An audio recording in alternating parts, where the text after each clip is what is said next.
오늘 말씀은 이 믿음에 대한 말씀이에요.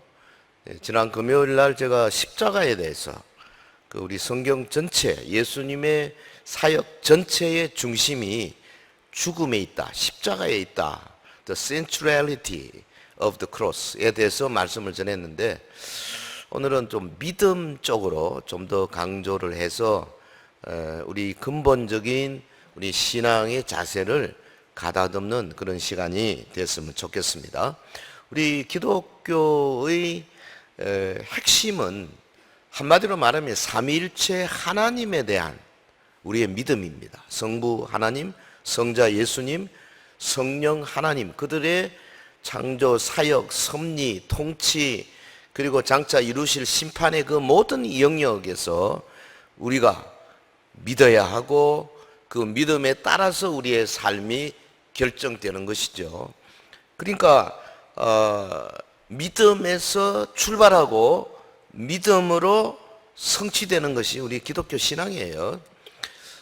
우리는 전능하신 하나님께서 천지 만물을 창조하신 것을 믿습니다. 인간을 하나님이 창조하시되 하나님의 형상으로 만드셔서 그 모든 어떤 동물들보다도 존귀한 존재로, 인권을 가진 존재로 만드신 것을 믿습니다.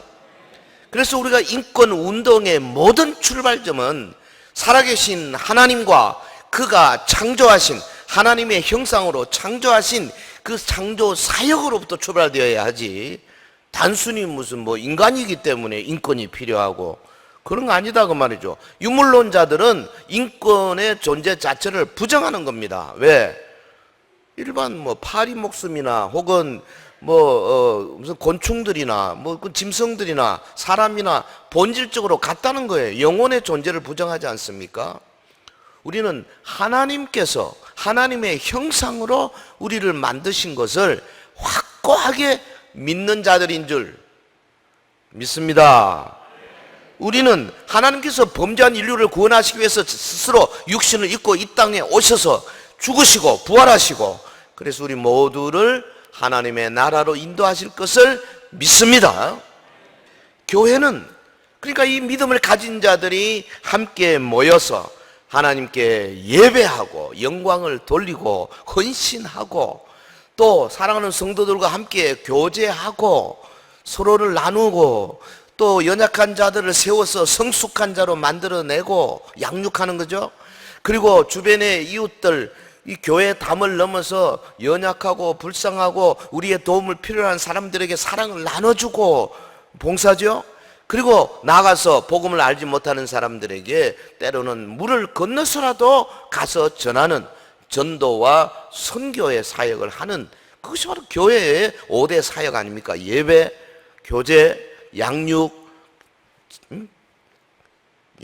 예배, 교제, 양육, 그 다음에 봉사, 그리고 전도 혹은 선교. 믿음의 사람들이 함께 모여서 믿음으로 하나님 앞에 기도할 때 하늘이 열리고 하나님의 놀라운 역사가 나타날 줄로 믿습니다. 어제 8.15 때 서울만 하더라도 거기 광화문 이하 서초동 어디 여러 곳에서 많은 사람들이 부르짖고 얼마나 많은 연사들이 나와서 집회를 강행했습니까? 그런데 그 중에는 예수 믿는 사람도 있고 믿음 없는 사람들도 있고, 자기의 그 조직에 대해서 어떤 뭐를 위해서 민주노총 같은 모임도 있었고, 혹은 우리 의사분들이 또 모이는 모임도 있고, 그리고 또 기독교 단체도 모이고 참 많은 사람들이 모이지만은 저는 혼자 그런 생각을 해봤어요. 자, 하나님께서 내다보시고 누구의 목소리를 들으실까? 저는 믿습니다. 예수 그리스도를 믿고 하나님의 나라를 이 땅에 번성케 하기를 원하는 순수한 믿음을 가진 사람들이 함께 예배하고 함께 찬양하고 함께 기도할 때 그 음성을 듣는 줄 믿습니다. 우리나라가 그렇게 하나님의 인도를 받아가야 되죠. 그러니까 교회가 우리 한국 교회가 대한민국의 운명을 짊어지고 나가는 존재가 되는 것이 분명하다 그 말이죠. 여러분, 우리가 믿음으로 기도할 때 기도 응답을 체험하지 않습니까? 믿음으로 기도할 때 표적과 기사가 나타나지 않습니까? 믿음은 사탄과의 영적 싸움에 있어서 최고의 무기예요. 에베소 6장에 보면 믿음을 방패라 그랬지 않습니까? 그냥 악한 자들이, 마귀와 귀신들이 막 악의 화살을 쏘잖아요. 그 믿음의 방패로 탁탁 막아내는 거죠. 공격은 뭐로 합니까? 하나님의 말씀, 성령의 검, 곧 하나님의 말씀으로 싸워 이기는 거죠. 그러니까 믿음과 말씀 이 두 개가 같이 가야 되죠. 할렐루야.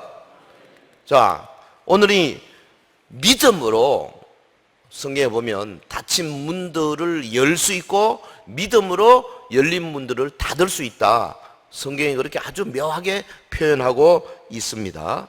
본문의 믿음의 선지자 엘리사, 자기 스승 엘리야로부터 갑전이라 되는 영감을 받았지 않습니까? 실제로 엘리사가 엘리야가 행했던 기적을 다 행했어요.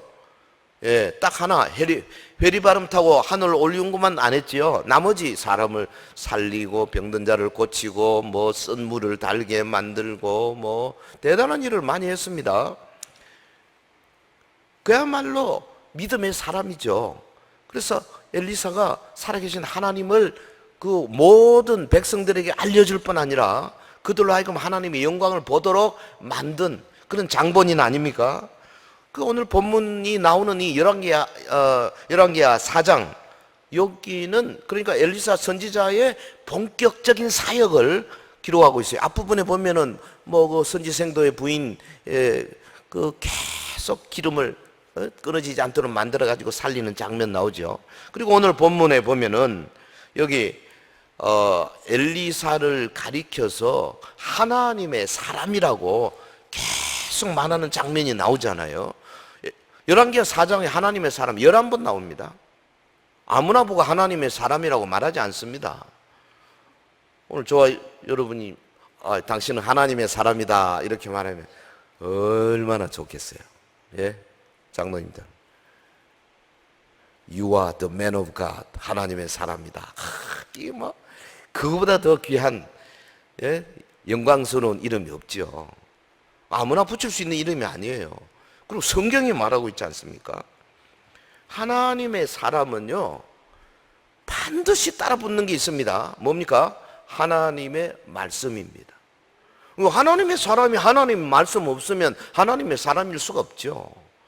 그러니까 하나님의 그 여기 이야기의 주인공은 하나님의 사람이죠, 엘리사. 하지만 그 조금 더 들어가 보면 핵심은 하나님의 말씀이에요. 성경은 사람을 높이지 않습니다. 성경은 언제나 하나님과 하나님의 말씀을 중요하게 한복판에 두고 있는 거 아니겠어요? 오늘 본문의 수넴 여인이 이 두드러지게 나타난 이유가 뭡니까? 그 하나님의 사람이 말하는 하나님의 말씀을 믿는 믿음, 이 믿음이 아주 독특했기 때문에 설교의 제목도 되고 혹은 성경에 이것도 한두 절도 아니고요 굉장히 길게 성경이 이 여인에 대해서 기록하고 있지 않습니까?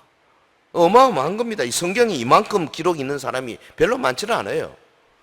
오늘 말씀을 통해서 이 여인이 평소에 어떤 믿음의 생활을 하고 있었는가, 또 그리고 그 믿음의 생활 때문에 어떤 복을 받게 되었는가. 근데 시련이 찾아옵니다. 어마어마한 시련이 왔을 때 어떤 믿음의 자세로 나갔는가. 그래서 하나님께서 어떻게 복을 주시는가, 이 부분을 쭉 훑어내려가면서 가장 중요한 포인트 3개를 딱 잡겠습니다. 요즘 21세기 4차원의 시대에 4차 산업혁명 시대는요 정보 시대라 그러잖아요. 하나님의 말씀도 이 정보가 중요합니다. 여러 말씀이 많지만 첫 번째 하나님 말씀 정보를 제가 여인이 선지자의 예언대로 아들을 낳았다, 그걸 잡았습니다. 아들을 낳았다. 어떤 의미에서 그렇습니까? 어떻게 해서 아들을 낳게 됐는가? 이 여인이 하나님 나라 중심으로 어떻게 살았는가 하는 것과 아들 낳은 것과 연결되기 때문에 그렇습니다. 핵심적인 가치관, 여인이 가진 핵심의 가치관은 하나님의 나라에 있었어요. 그래서 그 가치관에서 우러나온 행동이 뭐냐? 주의 종을 환대한 겁니다. 자, 본문 17절 보겠습니다. 여인이 과연 잉태하여 한 해가 지나 이때쯤에 엘리사가 여인에게 말한 대로 아들을 낳았더라. 여기 열왕기하 4장 7절에서 37절까지 긴 본문에 한 큰 사건이 두 가지 나오죠. 그 엘리사 선지자를 헌신적으로 공개한 여인의 믿음, 이게 쭉 나와서, 그래서 엘리사가 아마 하나님께 기도했겠죠.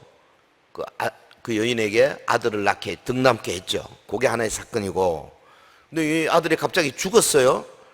이 죽은 아들, 그걸 두고 여인과 선지자가 어떻게 믿음의 행동을 통해서 마침내 하나님께서 다시 살려주는 이 놀라운 사건을 경험하게 됐는가? 이 두 가지 점이 여기 잘 나타나 있습니다.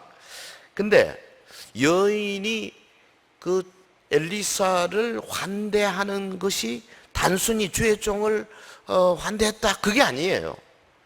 하나님 나라의 중요한 가치를 알고, 그래서 그야말로 하나님 섬기듯이 섬겼다. 그게 뭐가 나타납니까?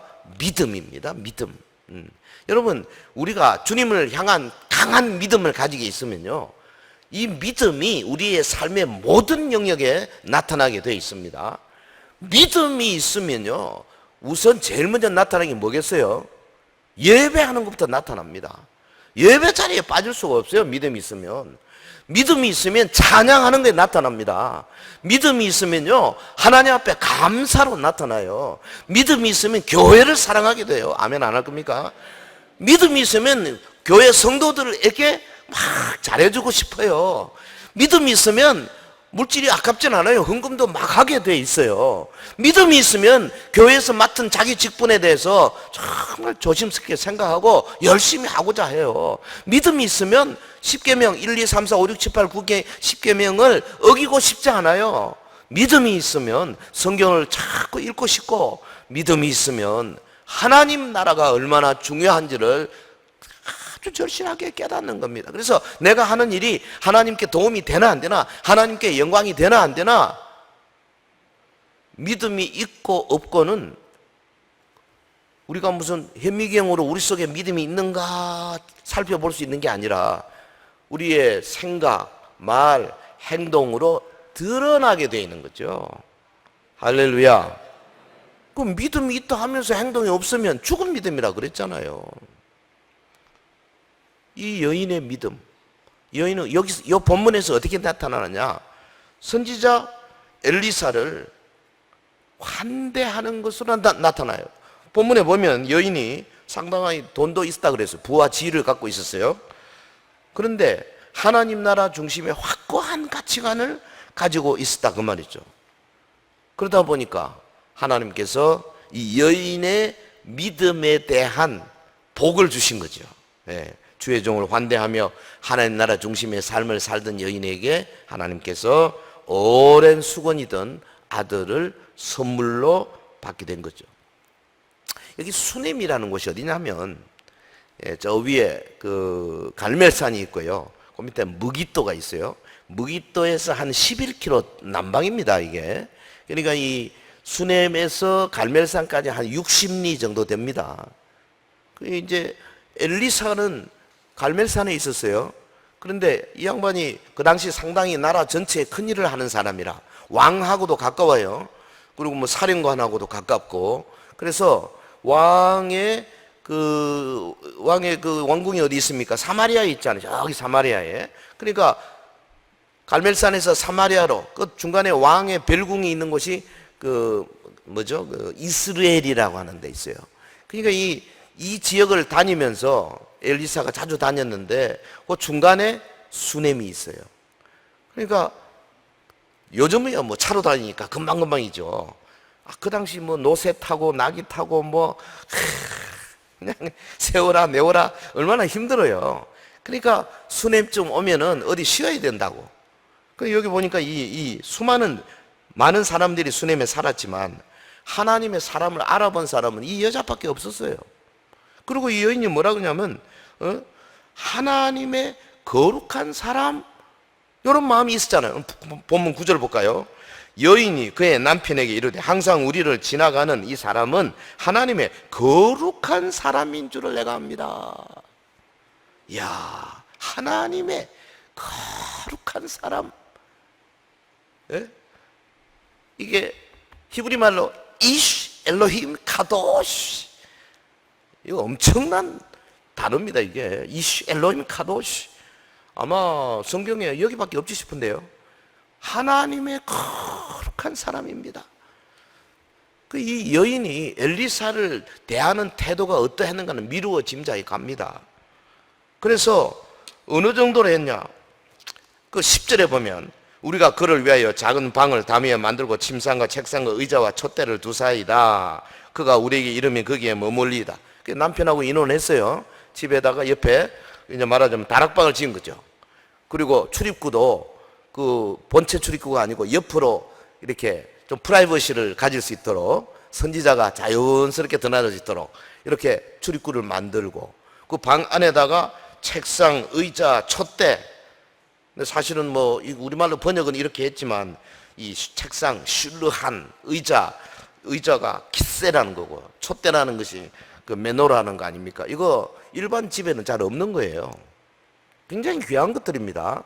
그러니까 돈 많은 여자니까 최선을 다하여 우리 선지자님께서 편안하게, 갈멜산 가는 길에 푹 하룻밤 쉬시고 가시도록 이렇게 투자한 거죠. 정성을 다하여 하나님의 사람을 환대하는 모습. 이게 성경은 지금 뭘 말하고 있냐면 여인의 믿음을 말하고 있는 겁니다. 할렐루야. 믿음을 가지시기 바랍니다. 믿음을 가지시기 바랍니다. 내 믿음 있습니다. 아무리 소리 질러도 소용없어요. 그게 나타나야 돼요. 믿음 있다는 사람이 11조 아는 사람이 있겠어요? 믿음 있다고 하는 사람이 1년에 뭐 감사한 거 전혀 안 하, 그거 불가능한 겁니다. 수시로 하나님 앞에 감사하고 이웃을 돕고, 그 죽어가는 사람 전도하고 기도하고, 그게 믿음이에요. 그러니까 엘리사가요, 여인의 환대에 마음의 감동을 받은 거죠. 그래서 어느 날 여인에게 소원을 묻지 않습니까? 13절에 내가 너를 위하여 무엇을 하랴? 왕에게나 사령관에게 무슨 구할 것이 있느냐? 이 말을 딱 듣는 순간에 선지자가 꽤 왕이나 사령관하고 잘 통하는지 알 수 있겠죠. 요즘 같으면 뭐 대통령, 뭐 장관, 무슨 국회의원, 내 잘 통한다, 뭐 필요한 거 뭐 없어, 이거 같은 겁니다. 그게 뭐 엘리사가 무슨 자랑하는 거 아닙니다. 엘리사가 지금 전국적으로 유명한 분이에요. 왕이 엘리사에게 가서 나중에 막 붙들고 나의 아버지여 기도하고 막 그러잖아요. 근데 여인이 뭐라고 대답합니까? 여인이 이르되 13절 나는 내 백성 중에 거주하나이다.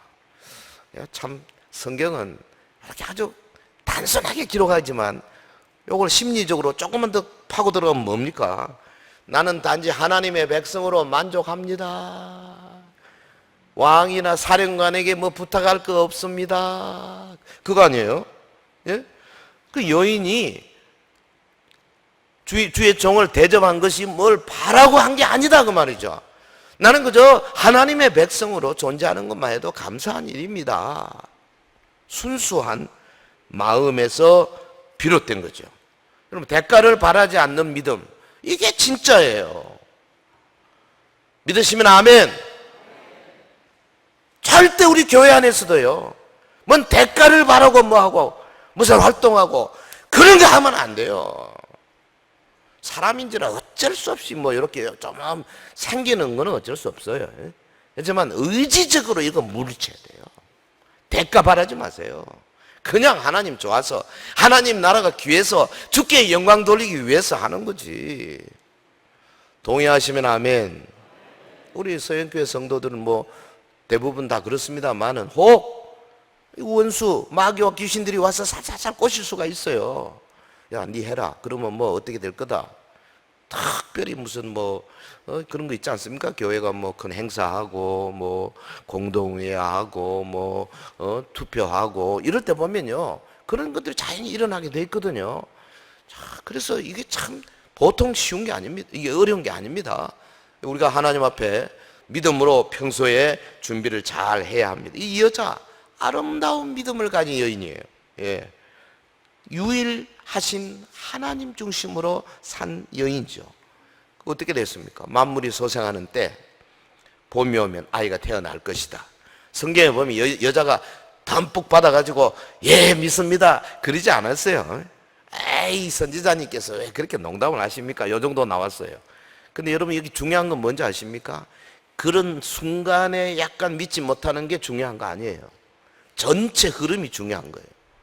그렇잖아요. 그럼 사가랴도 세례 요한 아버지 된 사가랴도 성전에서 못 믿으니까 그냥 잠깐 입을 봉해버렸죠. 그래서 세례 요한은 역시 하나님의 예언대로 태어나지 않습니까? 마찬가지 여기서도 때가 되었을 때 하나님께서 아들을 주시는 거죠. 핵심은 뭐냐? 평소의 삶을 통해서 하나님 나라 중요하다는 걸 깨닫고 거기에 투자하시라 그 말이에요.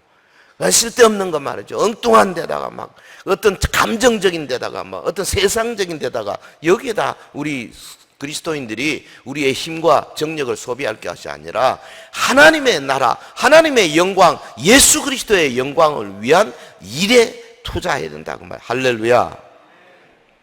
예수님도 그랬잖아요. 마태복음 10장 42절. 또 누구든지 제자의 이름으로 이 작은 자 중 하나에게 냉수 한 그릇 주는 자 내가 진실로 내게 이르니 그 사람이 결단코 상을 잃지 아니한다. 할렐루야. 말씀하셨잖아요. 저와 여러분에게 개인적으로 주시는 소망의 말씀이 되기를 주의 이름으로 축원합니다.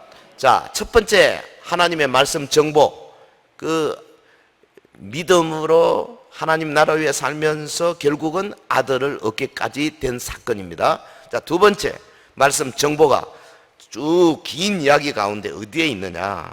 지금 아들이 갑자기 죽었어요. 그 죽은 아들을 눕혀두고 문을 닫고 아무도 말하지 않고 남편에게도 이야기도 아니하고 갈멜산 60리 밖에 있는 선지자에게 막 달려간 겁니다. 물론 뭐 노새를 타고 갔겠죠. 요 장면 거기 21절 22절 우리 같이 한번 읽어봅시다. 시작.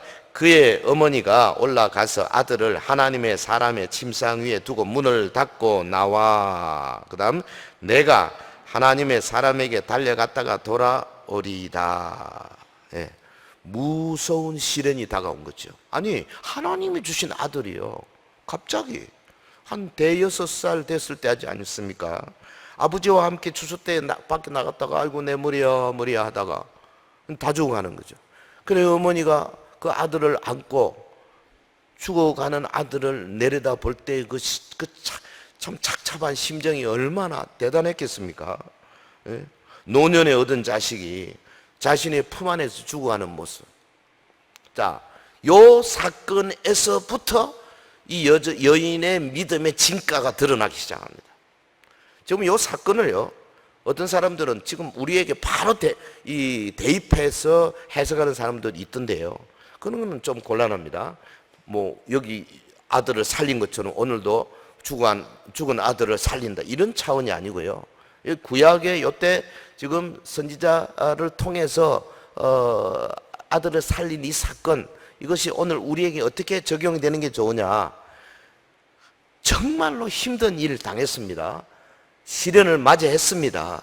그때 우리가 포기하지 아니하고 하나님을 꽉 붙드는 아주 철저한 믿음의 자세가 필요하다. 그쪽으로 이 성경 말씀 우리에게 적용해야 될 것입니다. 여기 보십시오. 자, 이 여자가 먼저 뭐부터 했습니까? 아들의 시신을 그 자기 집에 만들어 놓은 엘리사 선지자의 그 방 침상 위에다가 눕혀두고 21절에 보면 문을 닫고 나왔다 이렇게 표현했습니다. 뭐 문 닫고 나왔다 표현 안 해도 되는데요. 굳이 문을 닫고 나왔다. 저는 여기에 방점이 있다고 생각합니다. 여인이 아마 이야기를 들었을 거예요.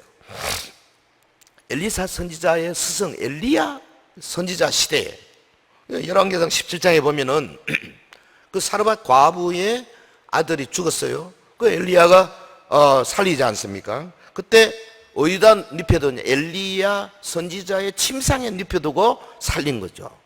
여인이 몰랐을 리가 없습니다. 아주 유명한 사건이기 때문에.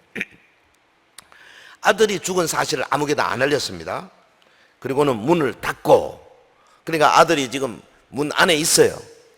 그리고 이제 여인이 갈멜산 선지자에게 팍 달려갑니다. 자, 여러분 위에서 한번 내려다 한번 보십시다. 여인에게 있어서 이 문을 닫았다. 닫힌 문은 솔직히 믿음의 문이에요. 따지고 보면. 선지자에게 가서 하나님의 사람에게 가면 놀라운 일이 일어나리라. 다 이 믿음으로 지금 달려가는 겁니다. 예수님도요, 곳곳에서 이 문에 대해서 암시를 많이 주셨어요. 근데 너는 기도할 때 내 골방에 들어가. 뭘 닫고? 문을 닫고 은밀한 중에 계신 내 아버지께 기도하라. 여러분, 하나님은 막 그냥 뭐 예고 없이 불쑥 찾아오는 사람을 아무 때나 맞아주는 그런 분 아니에요. 하나님은 은밀한 중에 나타나 우리와 함께 하시는 분인 줄 믿습니다. 이 중요한 거예요. 하나님의 속성이에요. 뭐 평소에는 아무 준비도 안 하고 있다가 어려움을 당할 때 그냥 나한테 왜 이런 일이 있을 수 있습니까? 한다고 일이 되는 게 아니라니까. 믿음으로 평소에 하나님과의 은밀한 교제를 즐기는 사람이 정말 중요한 거예요. 여인이 문을 닫은 것은 하나님께 손을 뻗치는 길이 있음을 인정하는 행위다. 이렇게 상징적으로 생각할 수 있어요. 그러니까 그 방은 엘리사 선지자를 대표한다면은 이 갈멜산에 있는 엘리사는 주 하나님을 대표한다. 이렇게 볼 수 있다 그 말이에요. 보세요. 닫힌 문은 모든 믿는 자들에게 동일한 깊은 의미를 주는 겁니다. 불신 세계는 알려지지 않은 은밀한 세계. 하나님은 그때나 지금이나 닫힌 문 뒤에 기다리고 계시고, 우리는 그 문을 열 수 있는 열쇠, 곧 믿음을 가지고 있는 거예요. 믿음으로 문을 열고 나가서 은밀한 중에 계신 하나님을 만날 수 있어야 되는 겁니다. 할렐루야. 오늘 우리 현대교회 성도들이 이 은밀한 중에 계시는 하나님을 만날 수 있는 믿음의 키, 이거 가지셔야 돼요. 이 키가 있는 분과 없는 분은 신앙생활에 어마어마한 차이가 있습니다. 없는 분은요, 조금만 바람 불면은 획가닥 넘어져요. 저 왜 저러지? 할 만큼. 여기 여인 보세요. 60리나 떨어진 갈멜산을 향해서 달려가는데, 나귀를 제쳐가는데 아들이 죽는 비극을 맛본 후에도 원망하지 아니하고요, 엘리사 선지자를 보고 하나님의 사람이라고 여전히 부르고 있잖아요. 보통 사람들 같으면 막 원망하고 말이에요. 뭐 어마어마하게 하냐. 하나님 사람이 어디 있어요? 아마 멱살 잡지 아마. 믿음이 이런 겁니다. 여러분, 우리가 믿음이에요. 아주 가는 믿음줄도 있지만 제법 두꺼운 그 큰 배의 닻을 내릴 만한 그런 두꺼운 쇠사슬 같은 믿음, 이거 가지는 게 얼마나 좋아요. 그 뭐 아무도 끊을 수가 없는 거죠. 예수 그리스도 안에 있는 하나님의 사랑에서 누가 우리를 끊으랴. 환난이나 핍박이나 기근이나 적신이나 위험이나 칼이랴 그러잖아요.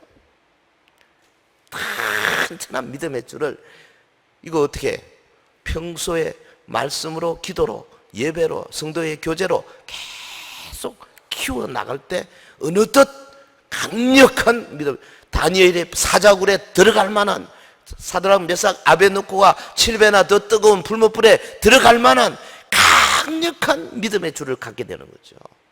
할렐루야. 그리고 종말이 가까이 오지 않습니까? 이제 그때요 적그리스도 세력이 날뛰고 뭐 666 짐승표를 받니 마니 이런 세대가 오면, 옛날에 우리 일제시대 때 신사 여기다 태양신 걸어놓고 다 예배하기 전에 절하고 경배하고 예배 드리시오 하니까 한국교회 99%가 다 절하고 했잖아요. 왜? 믿음의 튼튼한 밧줄을 준비를 못했으니까. 우리 뭐 그 시대가 아니었기 때문에 큰 소리 치기는 합니다만, 우리도 그때 있었으면 어떻게 될까? 사실 좀 조바심은 나긴 나요. 하지만 믿음을 키우셔야 돼요. 여러분 보십시오. 여인이 막 달려가서 엘리사에게 가까이 오는데요, 엘리사가 내다봅니다. 저 여자가 왜 저리 빨리 막 사정없이 오지? 보통 때는 엘리사가 어떤 존재입니까? 굉장히 신적인 예언의 능력이 있는 사람 아니었어요? 나만이 올 때 이미 딱 알아봤지 않습니까? 그리고 와서 요단강 가서 뭐 7번 목욕하시오. 게하시가 살가만히 나만 뒤따라가가지고 돈 은금을 받을 때 엘리사는 자기 방에 앉아가지고 다 알았습니다, 그거. 근데 요때는 보면, 성경에 보면 여자가 왜 저리 급하게 오지? 하나님이 나에게 그 여인의 사정을 안 알려주신다 그러잖아요. 여러분, 하나님이 안 알려주시면 엘리사나 엘리야도 모르는 겁니다. 여기 지금 뭘 말하고 있습니까? 그 여자가 기댈 만한 초자연적인 어떤 연결고리도 없는 상태예요. 그러니까 여인의 믿음이 얼마나 크냐 하는 거 알 수가 있어요. 저는요 좀 그런 생각이 듭니다. 지나간 수십 년 동안 신앙생활을 하면서요, 진짜 믿음이 필요할 때가 몇 번 있었어요. 그때 포기할까 말까 그럴 때가 있었습니다.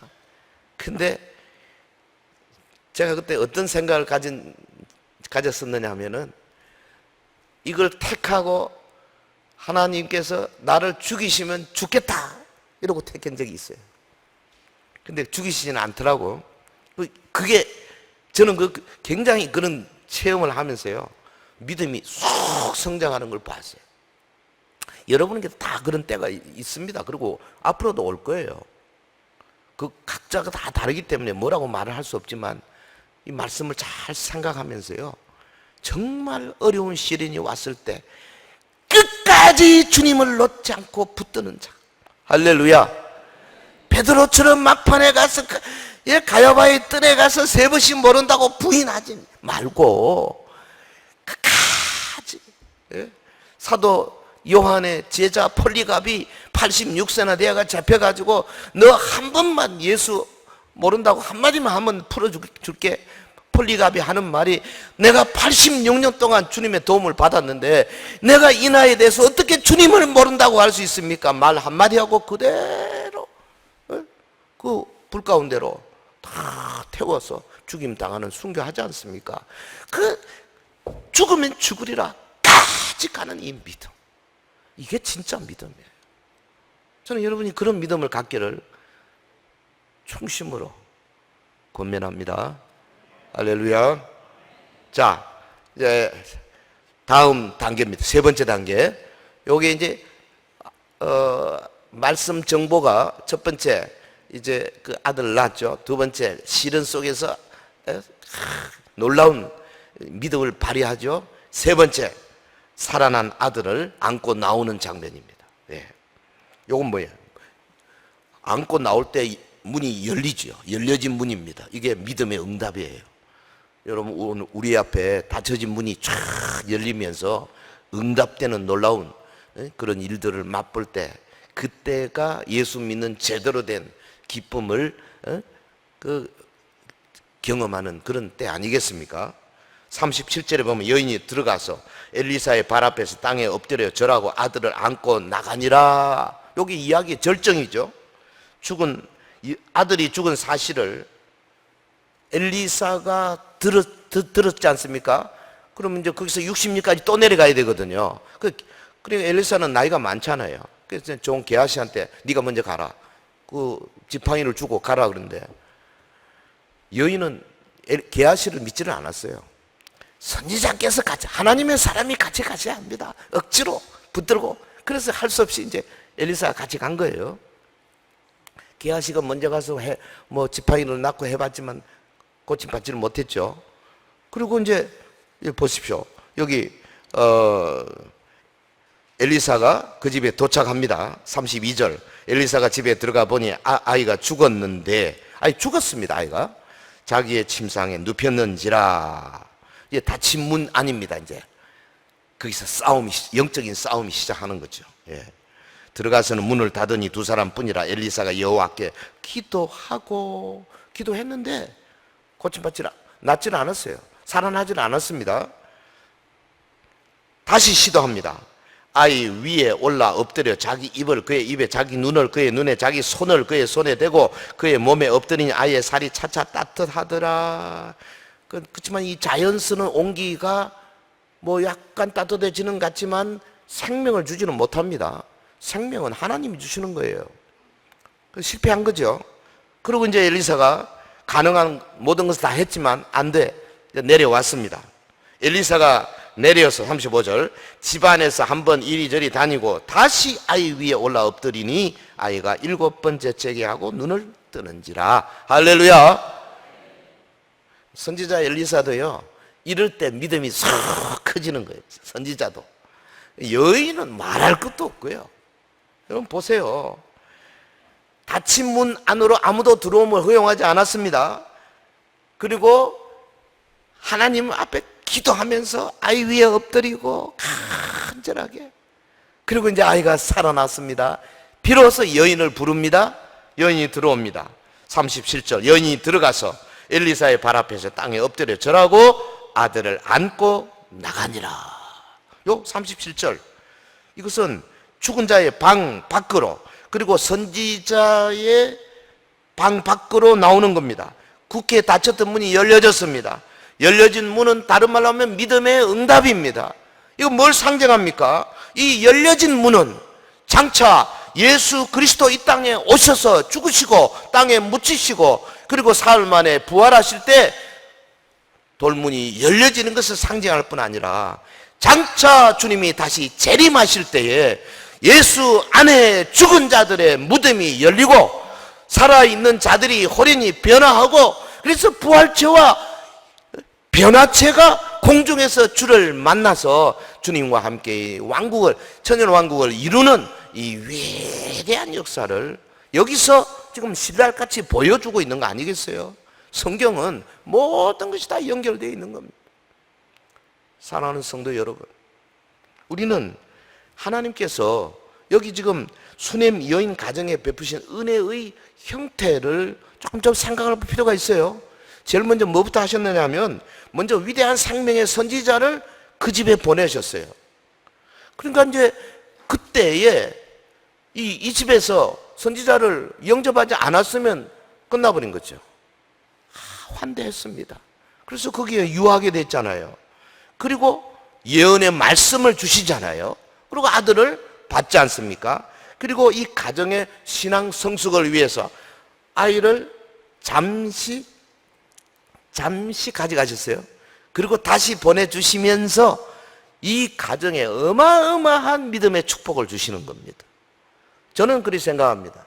우리 이 땅에 사는 모든 믿음의 사람들요, 시련이 올 때 내가 법을 어기고 내가 아주 잘못해가지고 내가 형벌을 받는 것은 그건 지가 잘못한 거지만은 일반적으로 그렇지 아니하고 갑자기 어려움이 오고 갑자기 사업이, 혹은 갑자기 자녀 문제가, 갑자기 부부관계, 갑자기 여러 가지 교회의 어려운 문제 오고, 이런 것들은요 우리의 신앙을 크게 단련시키고 아주 정금같이 만들려고 하시는 하나님의 귀한 뜻이다. 할렐루야.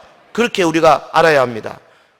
지난번에 이야기했죠. 베드로전서 1장 7절. 너희 믿음의 시련이 불로 연단해도 없어질 것보다 더 귀하여 예수 그리스도에 나타나실 때에 칭찬과 영광과 존귀를 얻게 하려 하십니다. 성경이 말하고 있지 않습니까?